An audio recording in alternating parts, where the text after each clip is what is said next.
মুন্সিগঞ্জে মাধ্যমিক পর্যায়ে শিক্ষার্থীদের ভাষাগত দক্ষতা বৃদ্ধির লক্ষ্যে আয়োজিত লিঙ্গুয়া ফিউশন 2025 প্রতিযোগিতা অনুষ্ঠিত হয়েছে।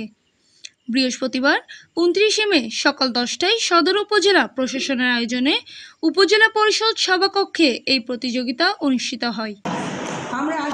জেলা সদরের 20টি মাধ্যমিক বিদ্যালয় ও মাদ্রাসার 120 জন শিক্ষার্থী অংশগ্রহণ করে এই আয়োজনে।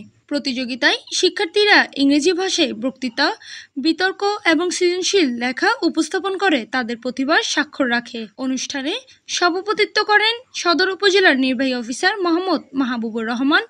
উপস্থিত ছিলেন উপজেলা মাধ্যমিক শিক্ষা অফিসার সাইফুল ইসলাম প্রধান, সহকারী উপজেলা মাধ্যমিক শিক্ষা অফিসার মনিরা মাহি এবং মীর কাদেম হাজী আমজাদ আলী, কলেজের ইংরেজি বিভাগের প্রফেসর মোহাম্মদ বাবর আলী।